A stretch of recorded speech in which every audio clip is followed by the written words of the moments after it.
বন্ধু, যদি আপনি অ্যান্ড্রয়েড মোবাইল ফোন চালান, হাজার হাজার ভিডিও দেখার দরকার নাই। কাজের একটা ভিডিও দেখলে আপনার চলবে। আমার হাতে যে মোবাইলটা আছে এটা চালু হচ্ছে না, চার্জ হচ্ছে না, কোনো কিছু হচ্ছে না। রাতে ভালো মোবাইল রেখেছে, দিনের বেলা উঠে দেখে দে আর মোবাইলটা চলে না।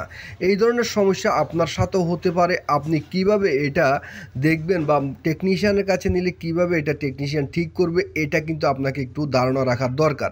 দেখতে পাচ্ছেন চার্জারটা দিয়ে আরেক মোবাইল চার্জ দিচ্ছে, এটা চলে, কিন্তু এইটাতে দিলে কোনো চার্জ হয় না এবং কোনো রিস্পেস নাই এবং মোবাইলটা চলেও না, অনও হয় না। অনেকক্ষণ পর্যন্ত সে বাড়িতে ট্রাই করেছে, তারপরে নিয়ে এসেছে। তো আমরা কি করব, সর্বপ্রথম মোবাইলটা খুলে নেব। সর্বপ্রথম মোবাইলটা খুলে নেওয়ার পর আমরা কি করব, আপনার তো ধারণা হয়তো মোবাইলটার আইসি চলে গেছে, হয়তো মোবাইলটার মাদারবোর্ড নষ্ট হয়ে গেছে, এলসিডি চলে গেছে। এই ধরনের অনেক সমস্যা না, ছোট্ট একটি কাজ করলে মোবাইলটি ঠিক হয়ে যাবে। তো দেখতে পাচ্ছেন আমরা কি করব, মোবাইলের আগে নিচের অংশটা খুলে দেখব যে আমাদের চার্জের ওয়াটা ঠিক আছে কিনা, চার্জিং ভোল্টেজটা ঠিক মতো যায় কিনা। তো দেখতে পাচ্ছেন পিছনের নাটগুলো খোলার পর এখান থেকে একটা সার্কিট বাইর হবে। তো আমি পার্টটা উঠালাম, এই যে এই সার্কিটটা আছে এখানে কিন্তু 5 ভোল্ট দেখাবে, 5 ভোল্টের একটা সার্কিট। এটা হলো লজিক বোর্ড, মানে চার্জিং লজিক বোর্ড। তো দেখতে পাচ্ছেন আমি চার্জার গার্ডটা লাগালাম। এখানে আমরা ট্রাই করব যে এখানে আমাদের ভোল্টেজটা আছে কিনা। তো দেখতে পাচ্ছেন আমি যখন ট্রাই করছি এখানে কোনো ভোল্টেজ নাই। একটু ফলো করবেন, লাইক কমেন্ট করে দিবেন ভিডিওটা ভালো লাগলে। তো দেখতে পাচ্ছেন আমি এখন সার্কিটটাকে খুলে নিব। পিনের ওই পাশে আমরা নেগেটিভ পজিটিভ মেপে দেখব ওই পাশে ভোল্টেজটা আছে কিনা। তো দেখতে পাচ্ছেন এই পাশেও কোনো ভোল্টেজ নাই।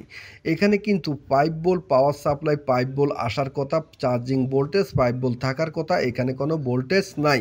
তো আমরা কি করব, সর্বপ্রথম আমাদের কাজ হচ্ছে যে এখানে যে এটা আছে চার্জারের গার্ড আছে, এই চার্জারের গার্ডটাকে আমরা চেঞ্জ করব। তাহলে আমাদের সর্বপ্রথম কাজ হচ্ছে যে আমরা এখানে চার্জারের গার্ডটা চেঞ্জ করব। যেহেতু চার্জারের গার্ডে কোনো ভোল্টেজ নাই, এই কারণে আমরা আগে কি করব, আগের যে পুরাতন চার্জারের গার্ড আছে এটাকে চেঞ্জ করে আমরা নতুন একটি চার্জারের গার্ড এখানে লাগাবো। তো চার্জার গার্ড লাগানোর জন্য কি করতে হবে, পুরাতন যে চার্জারের গার্ডটা আছে এটাকে খুলে ফেলতে হবে। তো আমরা এটাকে কি করছি, খুলে ফেলছি। তো দেখতে পাচ্ছেন চার্জারের গার্ডটা উপরে হিট দিয়ে আপনি খুলে ফেলবেন। অতিরিক্ত হিট দেওয়া যাবে না, তাহলে কিন্তু লজিক বোর্ডটা কিন্তু ফুলে যেতে পারে। এখানে কিন্তু অনেক পাস আছে, এগুলো নষ্ট হয়ে যেতে পারে। তারপরে লজিক বোর্ডটাকে ভালো করে একটু ওয়াশ করে নেবেন। দেখতে পাচ্ছেন এটার কিন্তু অনেকগুলো পিন মিসিং হয়ে গেছে, মানে আপনারা চার্জার ঢুকায় এটাকে এদিকে সেদিকে ঘষাঘষি লাড়ালাড়ি করেন, এই কারণে কিন্তু এই সমস্যাগুলো হয়ে থাকে।